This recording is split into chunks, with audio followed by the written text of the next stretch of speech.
Hello बच्चों, class 11th physics में आज हम लोग पढ़ेंगे प्रकृति में बल।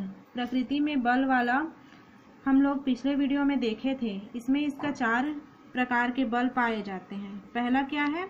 गुरुत्वीय बल, दूसरा विद्युत चुंबकीय बल, तीसरा प्रबल नाभिकीय बल और चौथा क्षीण नाभिकीय बल।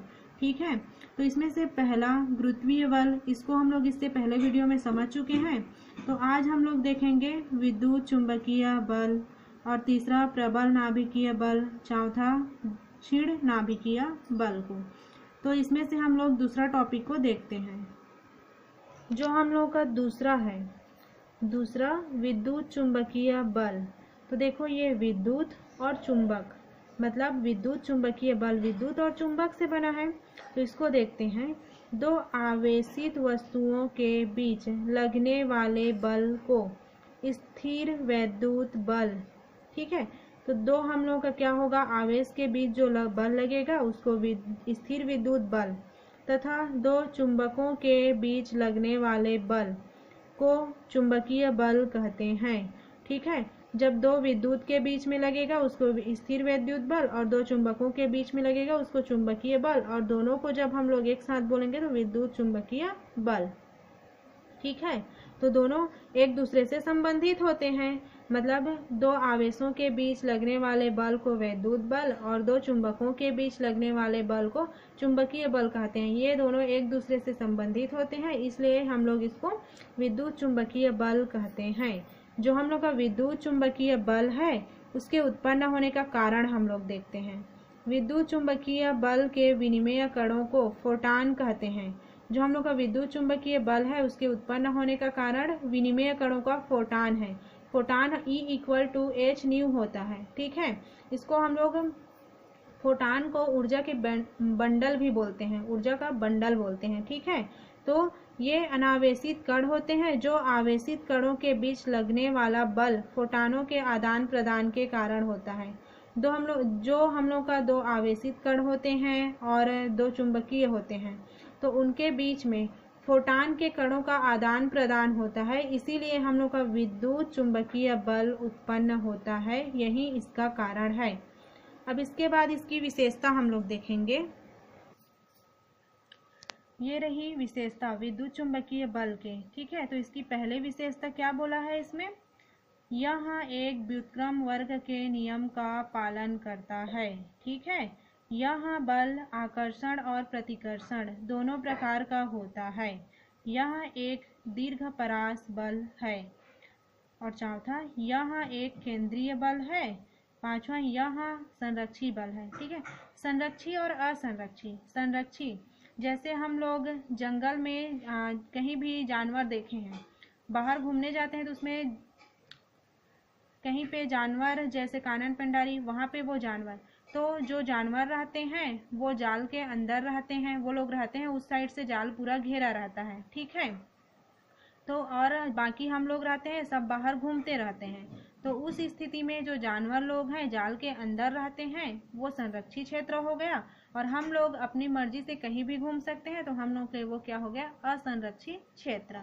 ठीक है, और इसमें से 5वां नंबर ये क्या है? किसी निश्चित दूरी के लिए दो प्रोटॉनों के बीच लगने वाला यह कुल गुरुत्वीय बल से 10⁻36 गुना प्रबल होता है। जो हम लोग का विद्युत चुंबकीय बल होता है हम लोग के गुरुत्वीय बल से कितना अधिक होता है, कितना गुना? 10⁻36 गुना अधिक होता है। उसके बाद इसका हम लोग एक एग्जाम्पल देखते हैं। किसी परमाणु में इलेक्ट्रॉन प्रोटॉन के द्वारा आरोपित विद्युत चुंबकीय बल के कारण बंधे रहते हैं। एक परमाणु है, उसमें इलेक्ट्रॉन प्रोटॉन एक दूसरे से किसके द्वारा बंधे रहते हैं? हम लोग का जो विद्युत चुंबकीय बल होता है उसी के कारण दोनों एक दूसरे से बंधे रहते हैं। ये हो गया हम लोग का दूसरा प्रकार। अब इसके बाद तीसरा देखते हैं। हम लोग का तीसरा है प्रबल नाभिकीय बल। ठीक है, प्रबल नाभिकीय बल ये क्या है? प्रबल नाभिकीय बल वह बल होता है जो न्यूक्लियनों अर्थात प्रोटॉनों और न्यूट्रॉनों को नाभिक में बनाए रखता है। एक हम लोग का परमाणु होगा, उसमें नाभिक होगा, नाभिक के अंदर में प्रोटॉन और न्यूट्रॉन रहते हैं, तो दोनों को बनाए रखता है, उसे हम लोग कौन सा बल बोलते हैं? प्रबल नाभिकीय बल। अब प्रबल नाभिकीय बल के उत्पन्न होने का कारण क्या है उसको देखते हैं। प्रबल नाभिकीय बल के विनिमेय कण मेसोन है। अच्छा, जो हम लोग का प्रबल नाभिकीय बल है उसके उत्पन्न होने के कारण विनिमेय कण का मेसोन है। न्यूक्लियनों के मध्य प्रबल नाभिकीय बल मेसोन के आदान प्रदान के कारण होता है। हम लोग अभी पहले पढ़े विद्युत चुंबकीय बल, उसमें हम लोग का फोटॉन के आदान प्रदान के कारण, और इसमें हम लोग का जो परमाणु है, नाभिक के अंदर में न्यूट्रॉन और प्रोटॉन, उन दोनों के बीच में विनिमेय मेसोन कणों के आदान प्रदान के कारण ही प्रबल नाभिकीय बल उत्पन्न होता है। फिर इसके बाद इसकी विशेषता देखते हैं। तो इसकी विशेषता क्या है? पहला, यह बल आकर्षण बल होता है। दूसरा, यह बल अल्पपरास बल है, मतलब 10 की घात -15 मीटर की कोटि का है। तीसरा, यह बल व्युत्क्रम वर्ग के नियम का पालन नहीं करता है। चौथा, यह केंद्रीय बल नहीं है। पांचवा, यह संरक्षी बल नहीं है। ठीक है, इसका एक एग्जाम्पल हम लोग देखते हैं। ये एक एग्जाम्पल हम लोग का है। प्रबल नाभिकीय बल के कारण फोटॉन और न्यूट्रॉन नाभिक के अंदर बंधे होते हैं। हम लोग का जो प्रबल नाभिकीय बल है वो एक परमाणु है, उसके अंदर में प्रोटॉन, एक परमाणु है, उसके अंदर में एक नाभिक होगा, नाभिक में प्रोटॉन और न्यूट्रॉन होंगे, तो वो दोनों को बांधे रखता है। ठीक है, इसके बाद इसका चौथा पॉइंट क्या था हम लोग का? चौथा प्रकार क्षीण नाभिकीय बल। तो क्षीण नाभिकीय बल को हम लोग देखते हैं। यह उन मूलभूत कणों के मध्य लगने वाला बल होता है जो रेडियो एक्टिव पदार्थों के क्षय के दौरान उत्सर्जित होते हैं। ठीक है, जो क्षीण नाभिकीय बल होता है वह रेडियो एक्टिव पदार्थों के क्षय के दौरान उत्सर्जित होता है, और इसके उत्पन्न होने का जो कारण है उसको देखते हैं हम लोग।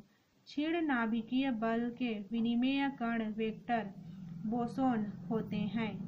वेक्टर बोसोन के आदान प्रदान के कारण ही क्षीण नाभिकीय बल लगते हैं। जो क्षीण नाभिकीय बल है उसके उत्पन्न होने का कारण है कि हम लोग का जो विनिमेय कण है वेक्टर बोसोन, उसके आदान प्रदान के कारण ही क्षीण नाभिकीय बल उत्पन्न होता है। फिर इसकी विशेषताएं हैं। क्षीण नाभिकीय बल गुरुत्वीय बल से प्रबल तथा विद्युत चुंबकीय बल व प्रबल नाभिकीय बल से अत्यंत दुर्बल होता है। मतलब हम लोग का जो क्षीण नाभिकीय बल है वह गुरुत्वीय बल से तो प्रबल होगा, और विद्युत चुंबकीय बल गुरुत्वीय बल से प्रबल होगा, किंतु विद्युत चुंबकीय बल से क्या प्रबल नाभिकीय बल से कम होगा। ठीक है, इसमें इसका मतलब है कि हम लोग का जो क्षीण नाभिकीय बल है वह गुरुत्वीय बल विद्युत चुंबकीय बल से प्रबल होगा, किंतु नाभिकीय बल से अत्यंत दुर्लभ मतलब दुर्बल होता है। ठीक है, इसके बाद इसकी दूसरा विशेषता क्या है? यह अल्पपरास बल है, मतलब 10 की घात -16 मीटर की कोटि का है। इसका एग्जाम्पल है, बीटा क्षय के दौरान इलेक्ट्रॉन और न्यूट्रॉनों अनावेशित कण उत्सर्जित होते हैं, इनके मध्य लगने वाला बल क्षीण नाभिकीय बल होता है। जब हम लोग का बीटा क्षय होता है ना, उस टाइम इलेक्ट्रॉन और न्यूट्रॉनों के अनावेशित कण जो उत्सर्जित होते हैं, ठीक है, तो इनके मध्य जो इलेक्ट्रॉन क्या बोलते हैं उसको, इलेक्ट्रॉन और न्यूट्रॉनों के बीच अनावेशित कण उत्पन्न होने उत्सर्जित होते हैं ना, तो वहाँ पे जो बल लगता है उसको क्या बोलते हैं? क्षीण नाभिकीय बल कहते हैं। ठीक है, अब इसके बाद हम लोग नया टॉपिक पढ़ेंगे। वो टॉपिक कंप्लीट हो गया, इसको क्या बोलते हैं? संरक्षण नियम, कंजर्वेशन लॉ। संरक्षण नियम हम लोग का क्या होता है? 4 प्रकार का होता है। पहला रेखीय संवेग संरक्षण का नियम, दूसरा कोणीय संवेग संरक्षण का नियम, तीसरा ऊर्जा संरक्षण का नियम, चौथा आवेश संरक्षण का नियम। ठीक है, तो इसमें से हम लोग का पहला क्या है? रेखीय संवेग संरक्षण का नियम, law of conservation of linear momentum. ठीक है, इस नियम के अनुसार यदि किसी निकाय पर कोई बाह्य बल ना लग रहा हो तो उस निकाय का रेखीय संवेग नियत रहता है। मतलब हम लोग का कोई एक निकाय है, निकाय किसको बोलते हैं, हम लोग का सिस्टम जहाँ पे कार्य करने के लिए जो क्षेत्र ले लेते हैं वह हम लोग का निकाय होता है। पर कोई बाह्य बल ना लग रहा हो, हम लोग एक ऐसा क्षेत्र चुनते हैं जहाँ पे कोई बाह्य बल नहीं लग रहा होता है, तो उस स्थिति में हम लोग का जो निकाय है उसमें से रेखीय संवेग नियत रहता है। ठीक, किसी पिंड का रेखीय संवेग P, निम्न जो हम लोग का रेखीय संवेग है उसको P से प्रदर्शित करते हैं, तो इसे निम्न सूत्र द्वारा दर्शाया जाता है, P = mv, जहाँ पे m हम लोग का पिंड का द्रव्यमान है तथा v पिंड का वेग है। ठीक, P मतलब मोमेंटम = मास इंटू वेलोसिटी। ठीक है, m पिंड का द्रव्यमान तथा v पिंड का वेग है। इसका एक अच्छा सा एग्जाम्पल दिया है, इसको हम लोग देखते हैं। जब किसी बंदूक से गोली दागी जाती है तो बंदूक के पीछे की ओर हटती है। गोली दागने के पूर्व निकाय बंदूक प्लस गोली विरामावस्था में होता है, अतः उसका रेखीय संवेग 0 होता है। गोली दागने पर गोली तेजी से आगे की ओर जाती है तथा बंदूक ऐसे वेग से पीछे की ओर हटता है कि उनका कुल रेखीय संवेग पुनः 0 हो जाता है। मतलब जब गोली चलाया जाता है, ठीक है, तो गोली चलाने से पहले हम लोग का जो बंदूक है और गोली दोनों विरामावस्था में होते हैं। उस स्थिति में हम लोग का रेखीय संवेग संरक्षित रहता है, किंतु जैसे ही बंदूक से गोली दाग दी जाती है तो उस स्थिति में हम लोग का गोली तेजी से आगे चला जाता है और बंदूक अपने स्थान से थोड़ा सा पीछे आ जाता है। तो उस स्थिति में हम लोग का जो रेखीय संवेग रहता है उसका मान क्या हो जाता है, 0। ठीक है, यह हो गया इसका एग्जाम्पल। यहाँ पे पहला टॉपिक रेखीय संवेग संरक्षण का नियम कंप्लीट होता है। फिर इसके बाद हम लोग का दूसरा क्या था, कोणीय संवेग संरक्षण का नियम। ठीक है, कोणीय संवेग संरक्षण का नियम, ये क्या है, law of conservation of angular momentum. इसको हम लोग देखते हैं। इस नियम के अनुसार यदि किसी निकाय पर कोई बाह्य बल आघूर्ण ना लगे तो उसका कोणीय संवेग नियत रहता है। देखो, हम लोग एक निकाय लेंगे जहाँ पे हम लोग कार्य करेंगे और जो निकाय लेते हैं उसमें कोई भी बाह्य बल आघूर्ण ना लगे। ठीक है, कोई उस पहले वाले टॉपिक में पढ़े रेखीय संवेग संरक्षण में तो कोई बाह्य बल नहीं लगना चाहिए, यहाँ पे बाह्य बल आघूर्ण ना लगे तो उसका कोणीय संवेग नियत रहता है। ठीक है, और जो हम लोग का कोणीय संवेग है ना उसको हम लोग कैपिटल L से प्रदर्शित करते हैं। तो कैपिटल L = I ओमेगा, जहाँ पे L हम लोगों का है कोणीय संवेग संरक्षण और I है जड़त्व आघूर्ण तथा ओमेगा कोणीय वेग है। ठीक है, ये हो गया हम लोग का कोणीय संवेग संरक्षण का नियम। इसका एक एग्जाम्पल देखते हैं हम लोग। जब सूर्य के चारों ओर दीर्घवृत्तीय मार्ग में घूमता हुआ कोई ग्रह सूर्य के निकट आता है तो उसका कोणीय वेग बढ़ जाता है। ग्रह के सूर्य के निकट आने पर उसका जड़त्व आघूर्ण घट जाता है, अतः उसका कोणीय वेग बढ़ जाता है ताकि उसका कोणीय संवेग नियत रहे। मतलब हम लोग का एक सूर्य है, उसके दीर्घवृत्तीय मार्ग में कोई ग्रह सूर्य के निकट आता है। सूर्य अपने स्थान पर है और एक दीर्घवृत्तीय आकार में घूमते हुए एक ग्रह सूर्य के निकट आता है। उस स्थिति में हम लोग का जो कोणीय वेग है बढ़ जाता है। ठीक है, कोणीय वेग मतलब ओमेगा बढ़ जाता है। ग्रह के सूर्य के निकट आने पर उसका जड़त्व आघूर्ण घट जाता है। जब ओमेगा बढ़ जाता है तो आई हम लोग का क्या होता है, घट जाता है, अतः उसका कोणीय वेग बढ़ जाता है ताकि उसका कोणीय संवेग नियत रहे। जो कोणीय वेग है हम लोग का बहुत ज़्यादा हो जाएगा, फिर जो हम लोग का कोणीय संवेग है वो हम लोग का नियत रह जाता है। ठीक है, तो ये हम लोग का दूसरा पॉइंट भी कंप्लीट हो गया, कोणीय संवेग संरक्षण का नियम। फिर इसके बाद इसका तीसरा देखते हैं। तीसरा हम लोग का क्या है, ऊर्जा संरक्षण का नियम, इस नियम के अनुसार ऊर्जा को ना तो उत्पन्न किया जा सकता है ना ही नष्ट किया जा सकता है। इसे केवल एक रूप से दूसरे रूप में परिवर्तित किया जा सकता है। हम लोग का तीसरा नंबर है ऊर्जा संरक्षण का नियम। इसका मतलब ऊर्जा को ना ही उत्पन्न किया जा सकता है ना ही नष्ट किया जा सकता है। इसे केवल एक रूप से दूसरे रूप में परिवर्तित किया जा सकता है। तो इसका हम लोग एक एग्जाम्पल देखते हैं, ठीक है। जब विद्युत शक्ति जनित्र में बांध के पानी को अधिक ऊंचाई से गिराकर उसकी स्थितिज ऊर्जा को गतिज ऊर्जा में परिवर्तित किया जाता है, जिसे विद्युत ऊर्जा उत्पन्न हो जाती है। जब हम लोग करंट का उत्पादन करते हैं, जब कंपनी में करंट का उत्पादन करते हैं तो एक बांध में पानी भरा रहता है। तो बांध में पानी भरा रहता है, उस स्थिति में वहाँ पानी स्थितिज ऊर्जा में होता है, पानी में स्थितिज ऊर्जा होता है।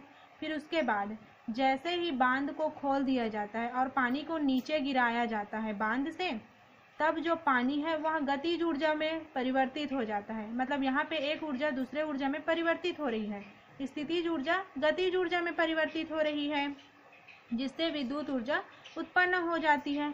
मतलब हम लोग का एक ऊर्जा दूसरे ऊर्जा में परिवर्तित हो रही है, नष्ट नहीं हो रही है। इसका मतलब ऊर्जा को ना उत्पन्न किया जा सकता है ना ही नष्ट किया जा सकता है। उसे केवल एक रूप से दूसरे रूप, मतलब स्थितिज ऊर्जा से गतिज ऊर्जा में परिवर्तित किया जा सकता है, और जिससे विद्युत ऊर्जा उत्पन्न हो जाती है। ठीक, ये हो गया हम लोगों का तीसरा पॉइंट। अब चौथा देखते हैं, आवेश संरक्षण का नियम। आवेश संरक्षण का नियम ये ऊर्जा संरक्षण के नियम के ही जैसे होता है। इस नियम के अनुसार विलगित निकाय में कुल आवेश, इस नियम के अनुसार एक विलगित निकाय में कुल आवेश सदैव नियत रहता है। मतलब आवेश को ना तो उत्पन्न किया जा सकता है ना ही नष्ट किया जा सकता है, उसे केवल एक रूप से दूसरे रूप में ही परिवर्तित किया जा सकता है। ठीक है, इसका एग्जाम्पल हम लोग देखते हैं। जब कांच की अनावेशित छड़ को रेशम के अनावेशित कपड़े से रगड़ते हैं तो कांच की छड़ में जितना धन आवेश, मतलब आवेश संरक्षण का नियम है ना, उसमें आवेश को ना उत्पन्न किया जा सकता है ना ही नष्ट किया जा सकता है, उसे केवल एक रूप से दूसरे रूप में परिवर्तित किया जा सकता है। मतलब हम लोग एक कांच की छड़ लेते हैं, उसे रेशम के कपड़े से रगड़ते हैं तो ठीक है, कांच की छड़ में धन आवेश उत्पन्न हो जाता है और उतनी ही मात्रा में रेशम के कपड़े में ऋण आवेश उत्पन्न हो जाता है। तो दोनों क्या हो जाता है, दोनों का योग 0 हो जाता है, बीजगणितीय योग 0 हो जाता है। मतलब आवेश को ना उत्पन्न किया जा सकता है ना ही नष्ट किया जा सकता है, उसे केवल एक रूप से दूसरे रूप में परिवर्तित किया जा सकता है। ठीक है, ये हम लोग का आज का टॉपिक कंप्लीट होता है। धन्यवाद।